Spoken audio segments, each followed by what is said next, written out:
What's up, everybody, and welcome to Flying with Doug. We are back for another season. The exhibition games are over. We are in real basketball games. I am beyond excited to be here with you guys tonight after Dayton takes down St. Francis 87-57 in a huge win for the Flyers. Obviously, this game was never really in doubt, but it was really nice to see the team in the second half take over and stretch out the lead, get to that 30-point mark, and finish the game strong. So that was one of the things that I really was looking forward to. How's Dayton going to do, with a new group, trying to work in new pieces, rotations? In the exhibition games, we saw a lot. We saw a lot of different guys get time. We saw a lot of different players play. Tonight, we still saw a lot of guys play, but we saw a more centralized idea. We saw everybody going in the same direction. It wasn't just, roll the balls out and do whatever. And that was refreshing. We expected that. The exhibition games kind of made us think, is this team as good as we think they are? Tonight, I think against a okay St. Francis team, a team that only won 8 games last year, Dayton took advantage in the second half, extended the lead, and pulled away. We had 5 guys in double figures. We're going to talk about each and every guy. Zed Key, 14 points, led the way tonight with 6 rebounds, 3 blocks. Impressive night from Zed Key. Love the fact that Zed Key finishes above the rim and the way he controls the paint. It wasn't a great rebounding night for him, but it never felt like he lost control of the paint. Every time he got a pass, he got it up, finished above the rim. Great night from Zed Key. I really, really like what Zed Key brings to the Flyers. I saw guys on Twitter calling him maniac, in the paint. I love that energy. Love what Zed Key brings to the team. A great addition for Anthony Grant and the staff. And, funny enough, watching him play at Ohio State, and then you see him for the first couple of years and then he gets injured. And you're kind of like, man, this guy's kind of fallen off. Is he the same guy? He comes here to UD. We see him against a lower level St. Francis team. If Zed Key can be a guy who can get you 14 or 10 to 14 points a game, 6 to 8 rebounds, Dayton's going to be tough to beat in pretty much every game they play in, just because of the talent that surrounds them at the guard and the wing positions. We saw Nate Santos tonight struggle shooting the ball.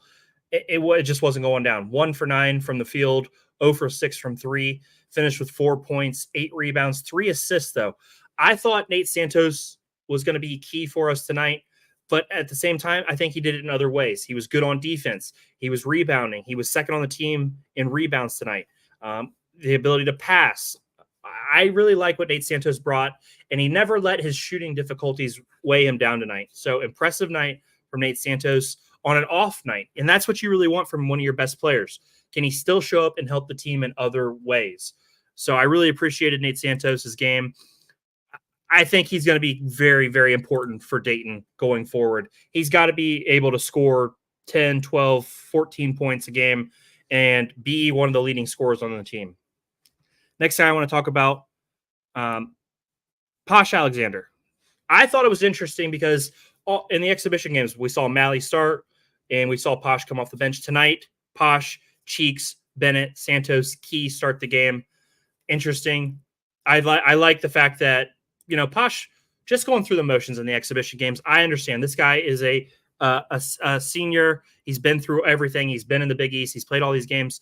I'm not sure why I kind of let that affect my thinking. Tonight, 7 points, 5 assists, 3 rebounds, a couple steals. The pressure that he helped Dayton apply on St. Francis was huge. We're going to talk a little bit more about that and what Dayton's going to have to do going forward. But Posh Alexander, he's just a good basketball player. When the chips are on the table and it's a real game, Posh Alexander's a guy who you want on your side. And tonight proved that again. Another guy who is a good defender, on-ball defender, but also adds that element of shooting. He didn't shoot it fantastic from 3 tonight. 3 of 10 from 3, Javon Bennett, but he ended up with 13 points and was able to – I like what he was able to do with the ball in his hand off the dribble. We saw him get to the rim and finish at the rim twice. I thought that was really nice to see because, teams know Javon Bennett wants to shoot the three. He's going to get up a lot of threes this year. We're going to have to rely on his jump shot a lot this year. Teams know that, and they're going to eventually pressure him and make him drive. Showing the ability to drive, make plays, and be able to pass is going to be massive for Javon Bennett as the year goes along. The guy who I think was player of the game tonight for me was Enoch Cheeks. 13 points, 10 rebounds, led the team in rebounds, second on the team in points, had the 2 assists to go with it. He did a little bit of everything. Got to the free throw line 4 times, got hit a 3, was able to get out and get a couple dunks in transition. Also, was all over the floor on defense. He blocked a shot. He had a couple steals. Love the transition game, which we'll talk about when we talk about the entire team. Next, guys, we go up and down with Malachi Smith because, we remember him as a freshman. We remember all the promise, all the potential that he had as a freshman, and we remember what that could be and what it has been since. Tonight, it really, really felt good watching Malachi Smith get out, be healthy, play a great game. I mean, 11 points. He was able to knock down a 3, 6 assists, no turnovers. He set the table so well. He got into the lane, found Zed Key a couple times, got out on the break, got a couple oops. It looked like freshman Malachi Smith tonight. And that was always the dream, is you get this guy who is I think Brooks Hall called it a 5-to-1 assist to turnover ratio. That's incredible. 6 assists tonight, no turnovers. Great floor game for Malachi Smith. I like the fact that he came off the bench in the first half. In the first half, he came in at the 9:58 mark. A little long from what I thought. I thought after him starting the 2 exhibitions, it'd be a little sooner. 9:58 mark, Malachi Smith comes in, and I think he really did a great job setting the table tonight. I hope that continues. I hope he's able to stay healthy. And then in the second half, which I'm wondering if Anthony Grant's going to give us these different looks with Posh maybe starting the game, Malachi starting at halftime. Malachi starts at half with the second unit or with the starters. And it's that's when the Dayton really started to take the lead, extend the lead as the half went on. Another guy, we've got to talk about him, guys. Jacob Connor, 17 minutes tonight, 3 of 6 from 3, had the 4-point play, 10 points off the bench, 3 rebounds. He, surprisingly for me, I didn't expect this. Jacob Connor, first guy off the bench tonight. First guy off the bench. He is an experienced college basketball player, and I'm sure that plays a major part of it. But I did not expect that from him. Did not expect him to be the first guy off the bench. Great game. If he can knock down threes for this team this year, Dayton is going to be a very hard team to beat. It's just a matter of, consistency from the 3-point line. Can Dayton do this night in and night out? Because tonight it was not a great shooting night, but they knocked down threes when it mattered and when they needed them. Next, this guy we've ranted and we've raved about, and we're going to keep doing it. Emil Atang played 16 minutes tonight, 3 of 5 from the field, didn't take a 3. In his short stint, though, he had 7 points, 8 rebounds, 3 assists. This guy's going to play in the NBA, guys. I don't know how else to say it. It may not be this year. It may not be next year. But this guy's going to play in the NBA because he brings so many different assets on the floor. The ability to score around the basket, the ability to stretch it out. We didn't get to see it tonight, but the ability to knock down the 3 at a relatively high clip. The ability to pass. We missed 2 or 3 looks off of Emil's passes that could have been, he could have had 5 assists. He could have had 6 assists tonight. And then 8 rebounds. At 7'1", he's got great hands. I think his role is just going to keep expanding and expanding and expanding. And tonight, I think he showed a little bit of everything along the way in this win. I'm just salivating over Emil Atang playing basketball at Dayton for hopefully 2 full years, maybe a third if we get lucky, a Deron Holmes type situation. I'm telling you though, if Zed Key didn't come to UD, Emil Atang would be the starting center, and I'd still feel pretty good about it. We probably would struggle a little bit here and there just because of the inexperience, but I would feel really good about Emil Atang being the starting center for the Dayton Flyers if it was that in that situation. Next, let's talk about Hamad Musa. He played 12 minutes tonight. It was kind of a mixed bag. I never felt like he was like involved in the offense. And I think the thing is with Hamad Musa is he wants to shoot. He wants to hit that step back three. So it's that rock dribble forward and it's that step back into his three. And it's kind of easy to guard when teams are, prepared for it. I'm sure St. Francis was able to watch some of the exhibition tape, to pressure Hamad Musa based on what we saw against Xavier, even based on what we saw in the second game. You cannot give him any space. He's got to get comfortable with the ball in his hand and with a defender up in him. And once he gets those ball skills going, I think we're going to get to see the game open up a little bit more for him. But he has to add something besides that step back three. That step back three it looks gorgeous when he gets it to work, but it's not going to be a consistent move for him until he gets a little bit better with the handle. And I hope you guys understand what I mean by that. It's got to be more compact. He's got to get a little stronger. The shot looks pure. I mean, if that guy can get open looks, he's going to knock him down. But we've got to get to that next level with his ball handling and his strength. Interesting enough, we'll touch on Jayon Simon. He came in with about 5 minutes left in the game, played 5 minutes, 1 for 4. He got some shots up in his time, 0 for 2 from 3, had a rebound, an assist, and a bucket. I'm guessing he's not going to be in the rotation as we go forward. I don't know if it's just we haven't seen enough from the coaching staff, hasn't seen enough of him. I like the idea that he is a plus athlete. And he can potentially come in and be maybe a guy who can eat up a couple fouls if need be.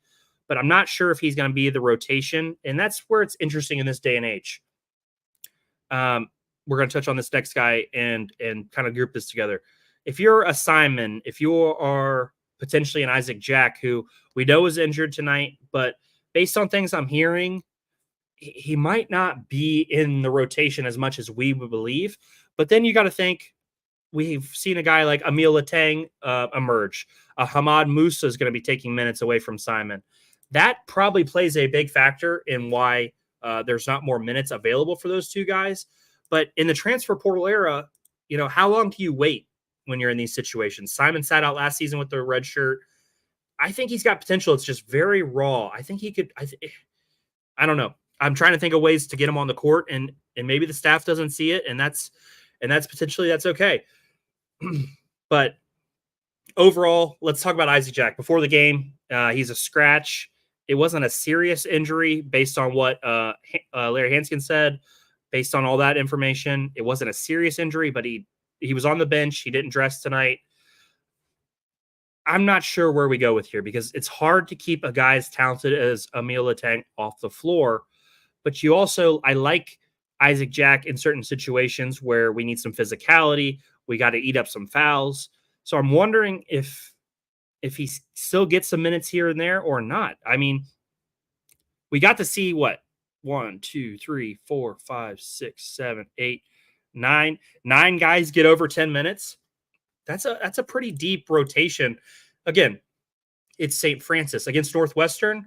We're going to have a much better idea of who's going to be playing, what the rotation is going to be. We're going to have to lock it in a little bit more because Northwestern, they're going to be tough. They obviously lost Blue from last year, but they still have size up front. I would like to see some Emil Latang and some Zed Key. We didn't get to see any of that matchup or that combination tonight. I would like to see Nate Santos play a little bit more wing. We didn't see that tonight as much. But Northwestern's going to be really good. We're going to talk about that game here shortly, but let's look at the game stats. Field goal percentage, Dayton shot 46%, only 25% from 3. That's not going to cut it against Northwestern. 68% from the free throw line. We missed a couple late. Dominated the boards 44-28. That was to be expected. 20 assists to 7 turnovers. That's really solid. If they can keep that up, that's going to be a recipe for success as the year goes along. forcing turnovers. 9 steals tonight. 9 steals. This is what we envisioned when we brought in Posh Alexander to play with Malachi Smith, to play with Enoch Cheeks, to play with Javon Bennett. Force havoc, apply pressure. I got to tell you guys, when we pressed against Xavier, they broke it easily. I understand that Xavier is a good team. They are a contender in the Big East. But I think we kind of watered it down a little bit against Xavier just because in the exhibition tonight turned it on. 9 steals. We ended up with 4 blocks. I think it was Zedke had 3, and I think Cheeks had 1 of his own. I thought the defense overall tonight was in the first half. In the second half, it was they tightened it up a lot, and it was a much improved effort in that second half. 47-29 in the second half. Dayton really put their foot down and left the home crowd with a 30-point win. I would say, guys, I'm not gonna go overboard. It was St. Francis. I would give the Flyers probably a B+ tonight. A B+ seems fair. Again, the shooting was definitely an issue. We shot a lot of threes, which that might be Dayton's identity, guys. It might be pressure, pace, threes. And that kind of has to be what it is, because everything started to unfold for Dayton as they picked up the pressure and pushed the pace. You know, we got a couple alley-oops. We got the couple steals at half court that led to layups. It might just have to be, we're going to pressure these guards. We're going to make them make mistakes. We're going to shoot a lot of threes. We're going to, we may not make them all, but we're going to shoot a lot and we're going to take a lot, which is definitely part of modern basketball as we look forward. But you gotta have good shooters to knock these shots down. And right now, in my opinion, we've got only 2 or 3 knockdown shooters, and Santos struggled tonight in that regard, which we understand. I'm betting he's going to be much better against Northwestern. It's going to be interesting. To me, the identity of this team, and I would like it to change a little bit, but I think it's going to be get out, run, shoot threes, and defense. I would like to get Zedke more touches in the paint if possible. I think he is good enough inside the paint to make that happen. But based on one game, and like Solly said, we're not going to learn. We're not going to change basketball based on the St. Francis game. We were never going to lose to St. Francis. St. Francis is a team who's going to struggle. I think they had a couple good players. I like that kid's game, Juan Cranford from Wayne. He had 9 points tonight. I think he's a smooth lefty. I really liked watching his game. And then Rosenberg had 10. I mean, they got a couple good players. They do, but they're going to struggle. They're not a great team. So let's take it with a grain of salt. Dayton wins. Next Saturday, let's transition. Next Saturday, Northwestern comes to UD Arena. It's a 7:30 start. Dayton on ESPN. I know, I still use ESPN. Call me crazy. They are projected to win the matchup predictor. It's going to be interesting. Northwestern has size. They've got that Big Ten pedigree. I didn't get to double check where they were projected in the Big Ten this season. It's going to be a tough game. Northwestern, they just match up good against Dayton because they have that size. I'd feel better if they weren't as big, but next week I'm taking Dayton to beat Northwestern. I'm going to take them to win by 5. I would love to hear your guys' predictions as the week goes along. I'm hoping Isaac Jack can get back in healthy just in case we need him in the paint. Again, Northwestern is a bigger team. Let me double check the Big Ten basketball predictions for the season, where everybody's supposed to place. See where Northwestern ended up. Obviously, shout out to everybody watching. I really appreciate you guys.